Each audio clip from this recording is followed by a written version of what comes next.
Berhubung dengan pendaftaran padu ini, Berhormat Menteri, isunya apabila kerajaan-kerajaan negeri sendiri kelihatan seolah-olah tidak mempunyai kepercayaan terhadap pendaftaran padu, terutama apabila kita mendengar laporan ataupun kenyataan daripada pemimpin kerajaan negeri Sarawak, Sabah, yang secara rasminya meminta rakyat mereka supaya tidak mendaftar padu, berbeza dengan kerajaan-kerajaan di bawah Perikatan Nasional yang tidak mempunyai sebarang masalah tentang padu. Jadi isunya di sini adalah isu bagaimana kerajaan membuat runding libat urus dengan kerajaan-kerajaan negeri dalam isu padu, pendaftaran padu, sehingga seolah-olah orang melihat tidak ada keseragaman dalam kepercayaan dalam kerajaan itu sendiri.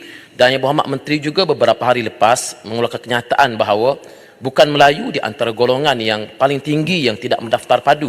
Apa sebenarnya sebab yang dapat dikesan oleh Berhormat Menteri, punca kenapa bukan Melayu seolah-olah tidak menyambut dengan baik hasrat kerajaan dalam hal ini? Adakah kerana trust defisit itu yang begitu tinggi di kalangan mereka? Terima kasih.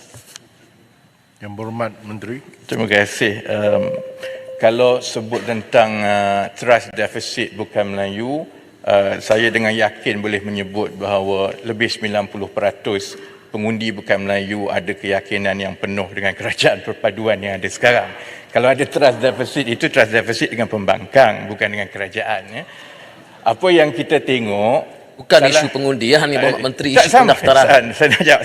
Sebab kita ditanya bukan tentang bercakap soal mengundi, ini bukan politik pilihan raya ni. Baik, bagilah saya jawab. Bila Pasimas cuba untuk mempolitikkan isu ini, maka bolehlah dijawab. Apa yang cuba disebut oleh Pasimas, seolah-olah pendaftaran dan kemaskini oleh bukan Melayu yang rendah itu melambangkan ada ketidakpercayaan kepada kerajaan. Itu pandangan Pasimas yang tak tepat. Sebabnya ialah kerana sebahagian besar daripada warga negara bukan Bumiputera dan Melayu di negara ini memang tidak biasa mendapat bantuan-bantuan kerajaan secara bulanan sebelum ini.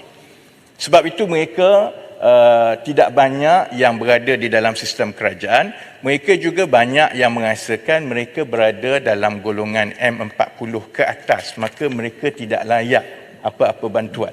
Itu sebab dia, bukan sebab trust deficit. Sebab itu kita cuba meyakinkan kepada kumpulan penduduk bukan Melayu bahawa di kalangan mereka pun sebenarnya ada yang berisiko keciciran. Yang M40 di dalam penduduk dan warga negara bukan Bumiputera itu sebenarnya bukan semua kaya.